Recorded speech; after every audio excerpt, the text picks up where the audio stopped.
will discuss the last portion of the story, Our Runaway Kite, written by Lady Maud Montgomery, who was born in 1874 and died in 1948. In my previous classes, I told you the justification about the title of the story. Though the kite is run away, the cut kite establishes the uncut relationship. It is very intriguing. It is the kite which establishes the relationship which has been in the oblivion for a long time. In the third unit, we will see, open at page number 43. A month later, in the previous classes I told you that the kite was cut off and it flew away into the mainland. A month later, a letter came for father. And after he finished reading it, his eyes looked as if he had been crying. After receiving the letter, their father read it and his eyes were filled with tears. Do you want to know what became of your kite? He said. He asked his son and daughter that their kite has made a miracle. Then he sat down beside us and told us the whole story. Now the story is told in a flashback system. Father had a brother and a sister. The narrator's father had a brother and a sister. He had quarreled with his brother and left home. After a slight tiff, he left home in a huff. Years afterward, he felt sorry, and when he went back, he found his brother had died and he couldn't find his sister. It's a very shocking, it was no doubt a very shocking incident for the narrator's father, that his brother with whom he engaged in quarrel died and his sister was vanished.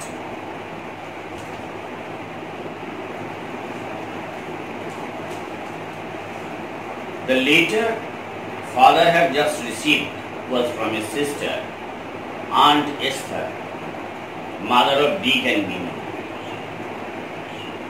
The letter which filled his father's eyes with tears came from his lost sister, Aunt Esther, who had 2 children, Dick and Minnie. She was a widow who lived hundreds of miles inland. এটা বিঘাপুনে থাকতো ওর ইংল্যান্ডে প্রায় 100 mile ভেতরে একটা জায়গায় থাকতো। Aunt Esther তার 2 ছেলে মেয়েকে নিয়ে। One day when Dick and Minnie were out in the woods, they discovered the kite on the top of a tree and carried it home.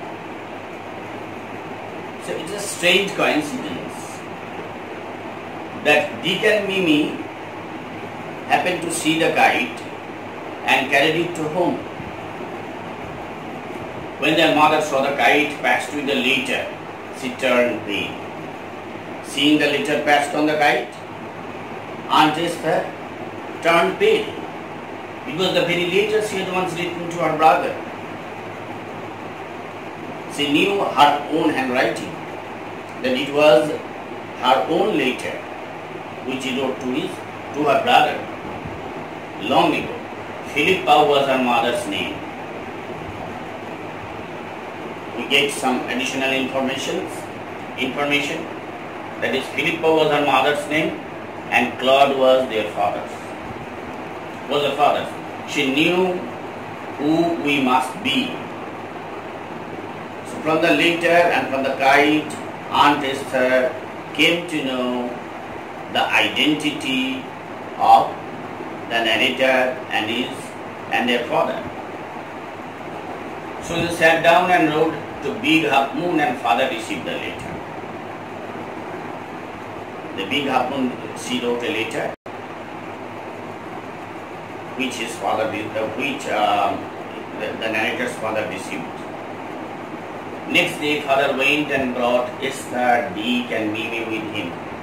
Next day was a very joyful day for them, because Aunt Esther, with her children Dick and Mimi, came to Big Half Moon. They have been here ever since. Aunt Esther is a dear, and Dick and Mimi are too jolly for words. So their life, which was alienated, which was segregated, and they were languishing in the anguish of alienation, all these things evaporated when Aunt Esther, Dick and Mimi came to give their companion. But the best of it is all that we have relations now. This is, so the cut kite, the torn kite, though the kite was torn, it has the ability to establish the relationship which was torn for a quarrel. This is ironic. And at the same time, it's very delightful that the story ends with union rather than separation. So, I think you have understood the content and meaning of the story. It is the story of relationship. It is the story. The story reflects the pain of alienation, and the story also reflects the utility of relationship among human beings. The two islands are the separate entities. Each and every human being is an individual island. If they are not united, they will definitely languish. So this is the deeper meaning of the story. Now come to the comprehension exercises. 7. A letter came for father. A letter came for father after a month. Father left home after quarreling with his brother. Dick and Mimi discovered the kite on the top of a tree. Now there are some important vocabularies with synonyms and antonyms. Finished, completed, started, opposite word. Whole, entire, puro. Opposite word is partial, angshik. Inland, away from the coast, and opposite word is coastline. Upagulbukti elaka. Discovered, found out, opposite word is hid. Pale, colorless, opposite word is colorful. Received, got, opposite word is gave. Now, we have another thing. Fill in the chart with the information. See page number 45. Person who sent the letter. The answer will be Aunt Esther. B. Question number 8. B. Name of Aunt Esther's mother. Philippa.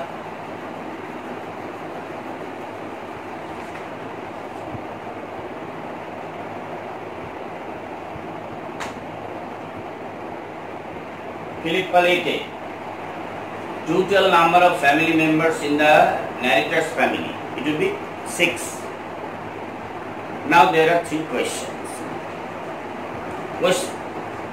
Answers will be the 3 questions. First question is, what did father find when he went back home afterward? Father found that his brother died and his sister was missing. It was a shocking incident.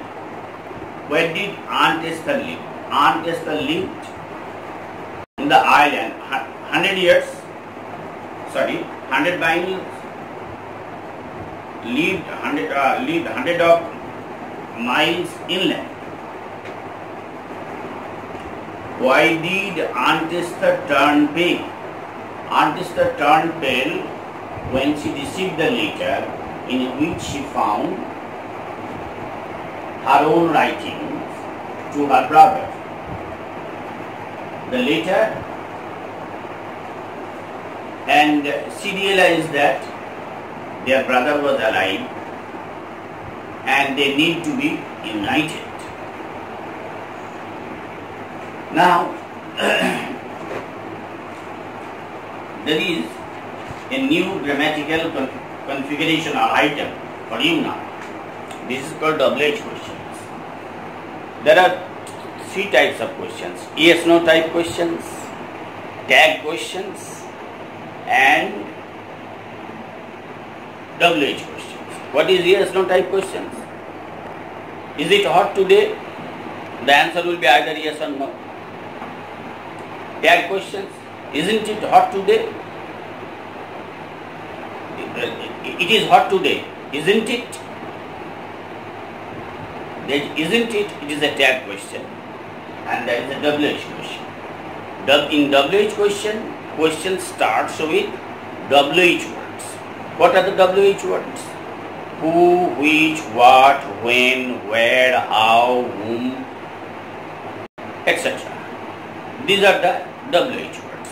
If question or interrogative sentences starts with WH words instead of do, did, have, has, had, or other modal auxiliaries, it will be called WH questions. There is a rule of framing WH questions.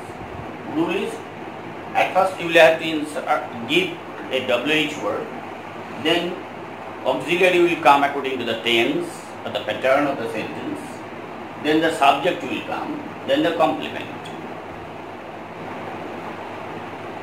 There are 4 page number 47, open at page number 47, and you will see in the question number 10, there are 4 questions are given. 4 questions are given to be worked out. Shankho lives in Alipurduar. It is where dikha.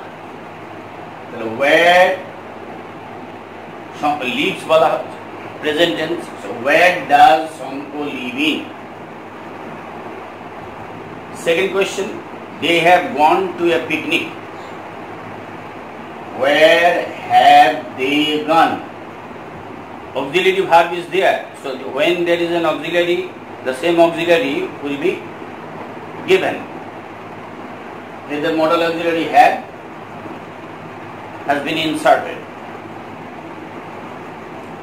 I went to school yesterday. Simple question using did. It's not a WH question. It's a simple question. Did I go to school yesterday? Why should we use did? Because the main verb is went. Again another WH question. Tia studies in class 10.